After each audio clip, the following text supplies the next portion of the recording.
Perayaan Ekaristi Kamis Putih merupakan momen untuk mengenang perjamuan Tuhan Yesus bersama ke-12 muridnya. Kala itu Yesus menggelar perjamuan malam untuk terakhir kalinya, di mana ia berbagi roti untuk merayakan perayaan Paskah Yahudi. Seperti halnya yang dilakukan oleh ribuan umat Katolik paroki Bintaro Gereja Santo Matius Penginjil. Penuh antusias, mereka pun bersama-sama hadir di gereja untuk mengikuti perayaan Ekaristi Kamis Putih dengan sangat hikmat. Pada perayaan ini memiliki makna agar kita mampu mengenang kembali perjamuan terakhir yang dilakukan oleh Tuhan Yesus sendiri pada malam sebelum ia disalibkan.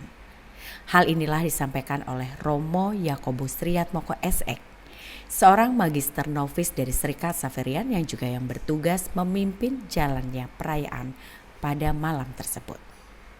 Romo Yakobus juga menerangkan bahwa faktanya dalam perjamuan terakhir Yesus ini, Yesus mengadakan sakramen Ekaristi di mana ia memberikan roti menjadi tubuhnya sendiri dan juga anggur menjadi darahnya sendiri. Dan tindakan inilah yang diulang oleh para imam pada perjamuan Kamis Putih atau disebut juga mengkonsekrasi roti menjadi tubuh Kristus dan anggur menjadi darah Kristus. Inilah tubuhku yang diserahkan bagimu.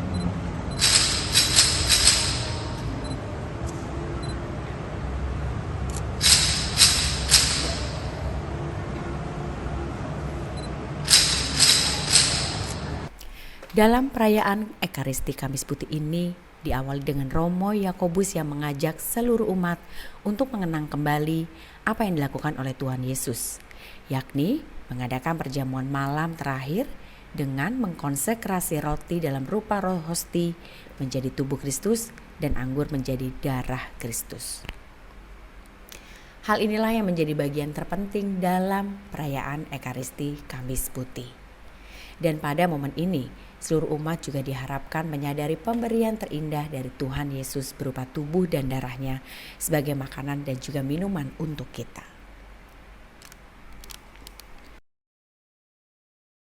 Perayaan Kamis Putih di mana kita mengenangkan perjamuan terakhir saat mana Yesus memberikan dirinya sendiri menjadi makanan dan minuman bagi kita. Pemberian diri Yesus ini kita ulang setiap kali kita merayakan Ekaristi. Yesus sungguh hadir di sana dalam rupa tubuh dan darahnya. Di sana kita menikmati pemberian Yesus berupa tubuh dan darahnya. Dengan demikian, kalau kita lebih sering menerima tubuh dan darah Kristus, mestinya kita diubah oleh Kristus untuk menjadi serupa dengan Dia yang setiap kali siap memberikan pelayanan kepada umat Allah. Amin.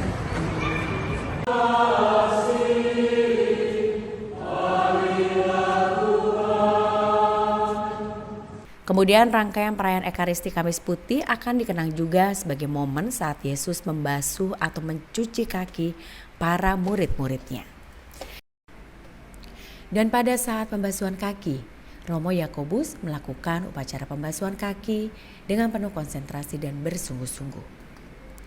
Penuh kerendahan hati, Romo Yakobus pun sambil mengenang dan mengulang apa yang dilakukan Tuhan Yesus pada malam perjamuan terakhir.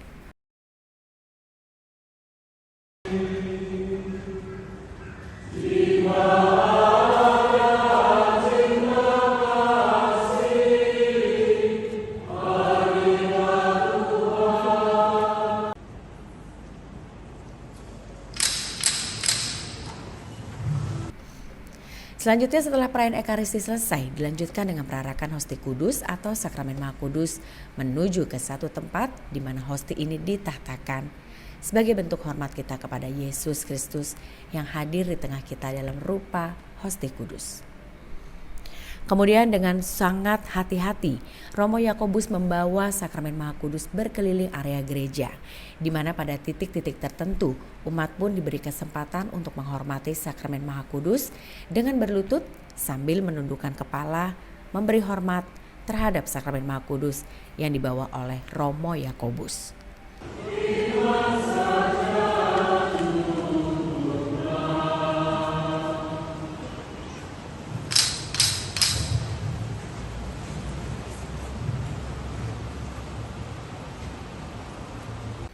Di sisi lain, Romo Yakobus pun menerangkan bahwa untuk merayakan Ekaristi Kamis Putih tidak hanya bisa dilakukan di gereja saja, namun umat Katolik bisa merayakannya di kapel yang dipimpin oleh seorang imam.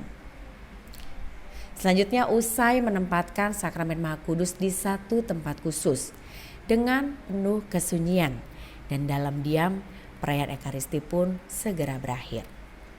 Tanpa iringan lagu, penutup perayaan Ekaristi Kamis Putih berakhir dalam suasana yang sangat hening. Dan dalam diam pun umat bergegas pulang meninggalkan ruang gereja dengan tertib dan juga teratur. Perayaan Kamis Putih di Paroki Bintaro Gereja Santo Matius Penginjil berjalan dengan aman dan sangat lancar. Sejumlah polisi pun ikut menjaga jalannya pelaksanaan rangkaian perayaan Kamis Putih ini. Baik Ibu Bapak dan para saudari-saudara terkasih, pada malam Kamis Putih, terutama ketika sesudah perayaan Ekaristi, sakramen Maha Kudus tidak dikembalikan ke tabernakel, tapi ditempatkan di suatu tempat khusus, di mana kadang-kadang di luar gereja atau di dalam gereja tapi digeser sedikit seperti yang kita lihat di sana ini sekarang. Ada di sana tabernakel sementara. Untuk apa? Untuk melakukan tuguran. Karena pada malam ini Yesus berada di Taman Getsemani. Menderita sendirian, stres kenapa? Karena besok mau disiksa, karena besok mau disalib. Maka untuk itu, mari yuk datang ke gereja, kita temani Yesus yang menderita di Taman Getsemani. Kita bersama-sama merenungkan penderitaan Yesus, bawa semua pergumulan penderitaan kita dalam hidup sehari-hari, satukan dengan penderitaan Yesus, supaya ketika Paskah nanti kita bangkit bersama dengan Dia. Tuhan memberkati. Peristiwa penting yang kita harus hayati dalam Kamis Putih ini yaitu perjamuan terakhir Yesus dengan para murid-muridnya dan juga pembasuhan kaki. Di sini kita melihat bahwa kasih Yesus yang begitu besar Dia tumpahkan kepada kita manusia, dan itu juga sebagai kita pengikut Kristus juga harus kita bisa melayani sesama seperti Yesus melayani murid-muridnya.